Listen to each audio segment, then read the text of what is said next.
Oh man, come on, Cineworld's going bankrupt, Bed Bath & Beyond's plummeting as Ryan Cohen sells. Apparently the housing market is in a housing recession now, and all of a sudden the market looks like it might be snapping its rally and turning red today.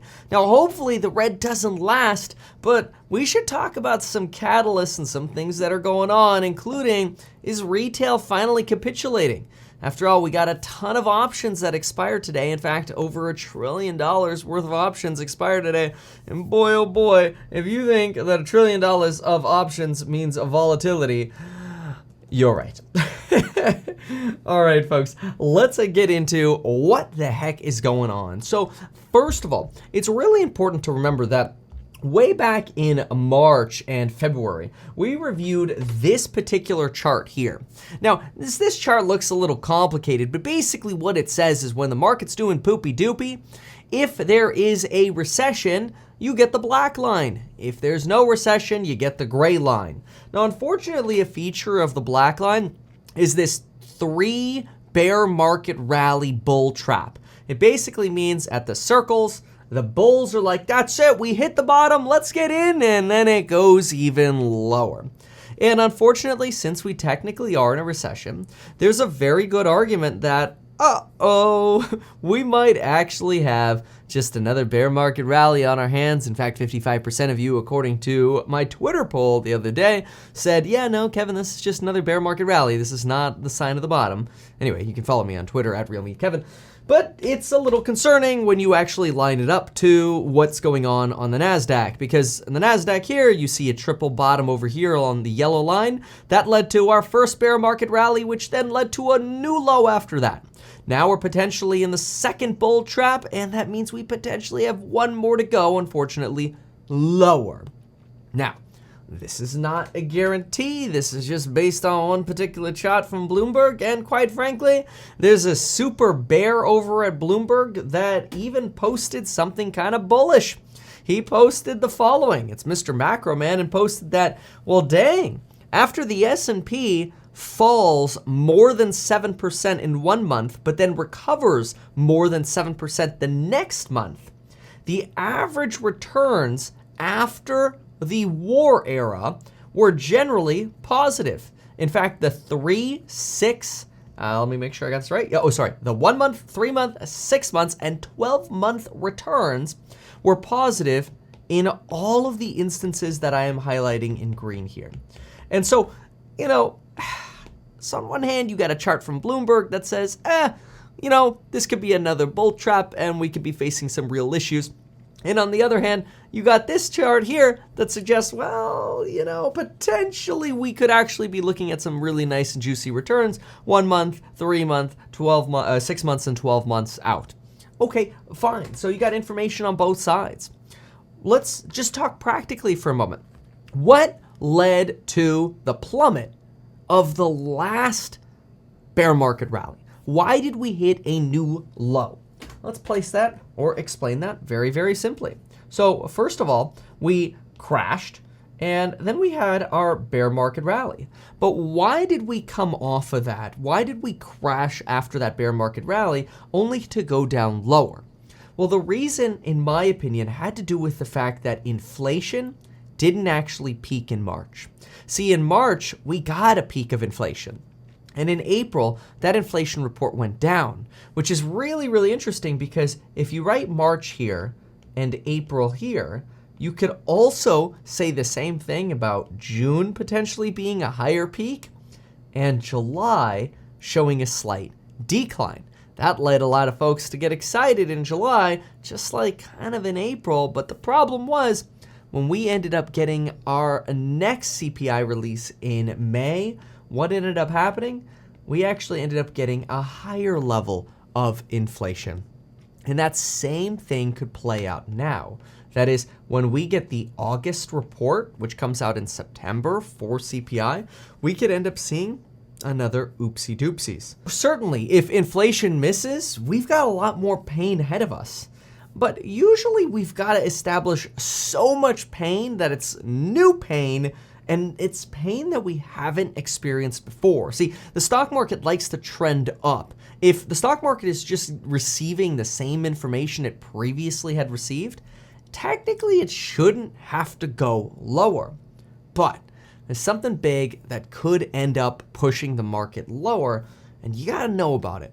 But first, a message from our sponsor, Moomoo. Now for a message from our sponsor. See, my biggest pet peeve of all these ultra simple trading apps is that they sacrifice all the relevant information and analytics for ease of use. But thankfully, today we've got a sponsor that's given us the information we need back and still is super simple and easy to use. Check out Moomoo, folks. Moomoo is an advanced one-stop trading app that makes it easy for traders to do everything they need to trade stocks. Moomoo helps you monitor market movements, perform deep technical analysis, quickly screen for the stocks that meet your criteria, and provides a community where traders can exchange ideas, allows you to share and discuss your trades with over 18 million other users. And get this, they let you trade for free during their extended trading hours between 4 a.m.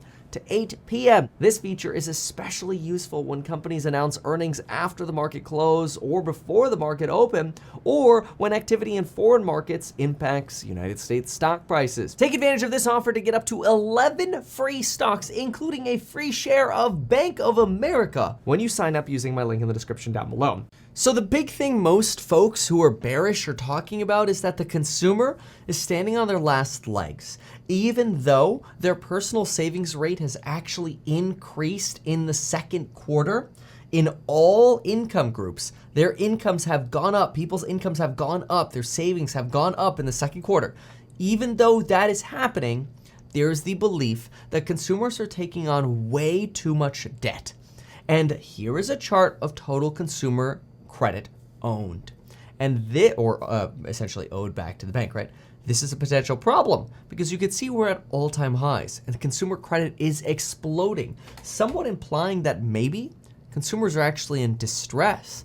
Maybe the reason bank balances are going up is solely because they're taking on more credit. However, we have another interesting phenomenon that is usually overlooked by the bears. And this is when we actually take our debt payments and basically divide them by the amount of our extra income that we have, just to see how much of a burden that debt is. And when we look at that chart, we actually get something that looks quite motivating. The debt service payments for individuals as a percentage of disposable income are at relatively low levels, certainly levels that are lower than anything we've seen since 2016, but not quite as low as levels that we saw in 2010 to 2015.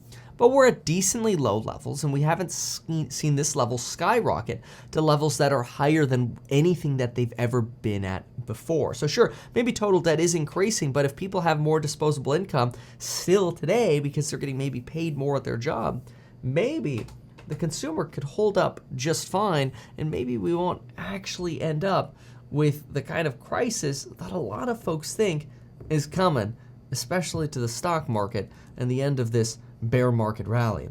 Now, there are other catalysts as well that could totally make this market turn. One of the most popular catalysts that folks like to pay attention to is what is retail doing? And the fact of the matter is, they ain't capitulating. Retail is not giving up. Retail is diamond handing and staying strong. In fact, if anything, flows by retail, according to VandeTrack, are increasing and not decreasing. This is a sign that retail is not capitulating. Retail is not paper handing. Retail is staying in this market.